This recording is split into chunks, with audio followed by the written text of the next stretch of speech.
નમસ્કાર, હું વિંજુડા રિંકલ મહર્ષિ અરવિંદ મનોવિજ્ઞાન ભવન સૌરાષ્ટ્ર યુનિવર્સિટીમાં અભ્યાસ કરું છું. તો ચાલો આજે આપણે સૌ આરએડી એટલે કે રિએક્ટિવ અટેચમેન્ટ ડિસઓર્ડર વિશે માહિતી પ્રાપ્ત કરીશું. સૌપ્રથમ પ્રસ્તાવના જોઈએ તો માનવ જીવનમાં સંબંધ સૌથી અગત્યનું છે.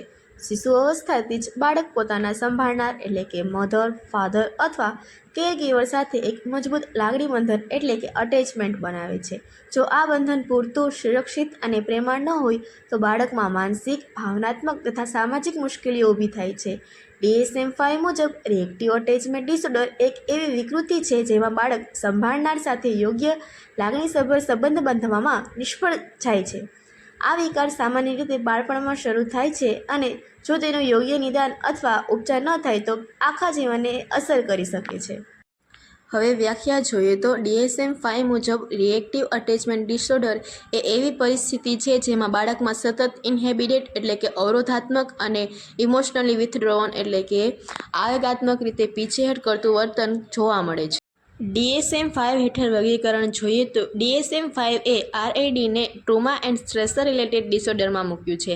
આ કેટેગરીમાં મુખ્યત્વે નીચેના બે વિકારનો સમાવેશ કરવામાં આવ્યો છે: રિએક્ટિવ અટેચમેન્ટ ડિસઓર્ડર અને બીજું છે ડિસઇન્હિબિટેડ સોશિયલ એન્ગેજમેન્ટ ડિસઓર્ડર. આ બંને વિકાર અથવા વિકૃતિ બાળપણના અટેચમેન્ટ પ્રોબ્લેમના લીધે ઉદ્ભવે છે. ત્યારબાદ DSM-5 મુજબ આરએડીના નિદાન કરવા માટેના મુખ્ય માપદંડ જોઈએ તો પહેલું છે સંભાળનાર તરફથી લાગણી, પ્રેમ, હૂંફ કે સુરક્ષા મેળવવામાં અસમર્થતા અનુભવતું હોય છે બાળક. બીજું છે ભાવનાત્મક દ્રષ્ટિએ વિથડ્રોવન એટલે કે પીછેહટ કરતું વર્તન જોવા મળે છે બાળકમાં. ત્રીજું છે સામાજિક પ્રતિસાદમાં ઘટાડો. ચોથું છે પૂરતી કાળજી અને સંભાળ બાળકને મળેલી નથી. પાંચમું છે 5 વર્ષથી નાની વયની ઉંમરમાં આ વિકૃતિની શરૂઆત થઈ જાય છે. હવે આપણે આરએડીના લક્ષણો જોશું.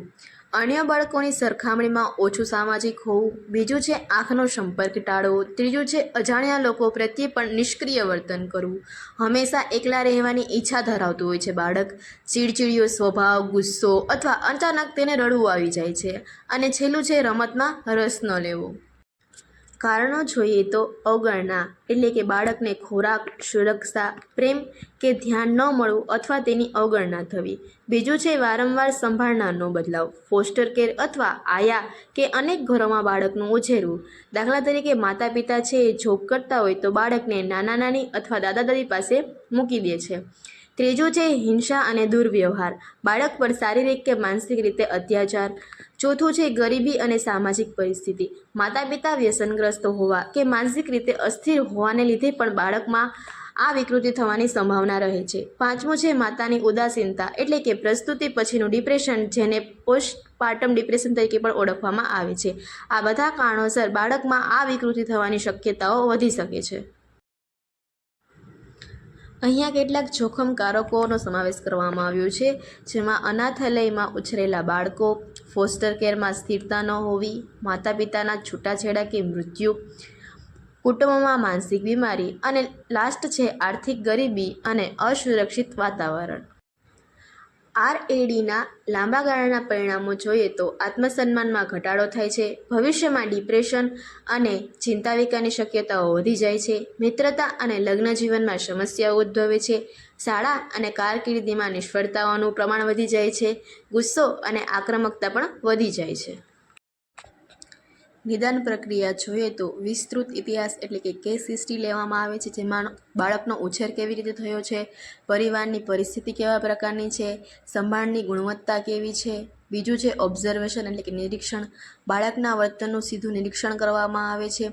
ત્રીજું છે DSM-5 ક્રાઇટેરિયા અનુસાર તેની ચકાસણી કરવામાં આવે છે. પછી રેટિંગ સ્કેલ્સ એટલે કે ચાઇલ્ડ અટેચમેન્ટ ઇન્ટરવ્યૂ અને આરએડી ચેકલિસ્ટનો ઉપયોગ કરવામાં આવે છે. અને અંતે છે વિભેદક નિદાન એટલે કે ડિફરન્ટિયલ ડાયગ્નોસિસ કરવું જરૂરી છે, જેમાં ઓટિઝમ અથવા એન્ઝાઇટી પણ હોઈ શકે છે. હવે જોઈએ બાળકના વિકાસ પર આ વિકૃતિના લીધે કેવી અસર ઉદ્ભવે છે. તો કે બાળકની ભાષા અને બોલવાની સમસ્યાઓમાં વધારો થાય છે, કોગ્નિટિવ ડેવલપમેન્ટ એટલે કે બોધાત્મક વિકાસ ધીમો હોય છે બાળકને રમતગમતમાં ભાગ લેવો ગમતો નથી, શાળામાં શિક્ષકો સાથે અણગમતું વર્તન કરે છે અને તેનામાં મિત્રો ન બનાવવાની વૃત્તિ વધારે હોય છે. પ્રતિકાર અથવા રોકથામ જોઈએ તો માતા પિતાને પેરેન્ટિંગ ટ્રેનિંગ એટલે કે બાળકોને કેવી રીતે ઉછેર આપવો તેની તાલીમ આપવી, ફોસ્ટર કેરમાં બાળકોને વારંવાર ન બદલવા અથવા તેમની આયાઓને વારંવાર ન બદલવી જોઈએ, માતાને પ્રસૂતિ પછી માનસિક સહાય એટલે કે તેનું માનસિક સ્વાસ્થ્ય સારું રહે તે અંગે મદદ કરવી જોઈએ. સમાજમાં બાળ કલ્યાણ માટે સંવેદનશીલતા હોવી ખૂબ જરૂરી છે. અહીં RAD ધરાવતી 2 બાળકીઓના ઉદાહરણ લીધા છે. એ જોઈએ તો 4 વર્ષની બાળકીની માતાનું અવસાન થઈ ગયું છે અને પિતા દારૂના વ્યસનથી પીડાતા હોવાથી તેની સંભાળ ન રાખી શક્યા.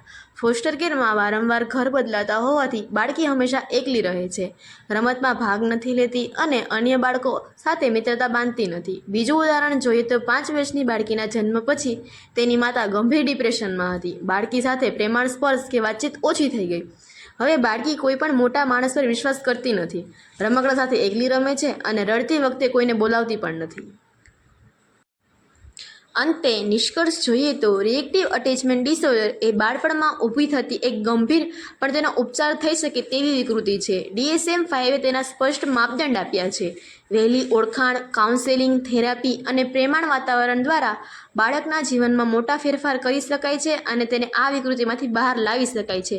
સમાજ, પરિવાર અને સંસ્થાઓ બધાની જવાબદારી છે કે કોઈ પણ બાળક પ્રેમ અને સુરક્ષાથી વંચિત ન રહે. મને સાંભળવા માટે આપ સૌનો ખૂબ ખૂબ આભાર. Thank you.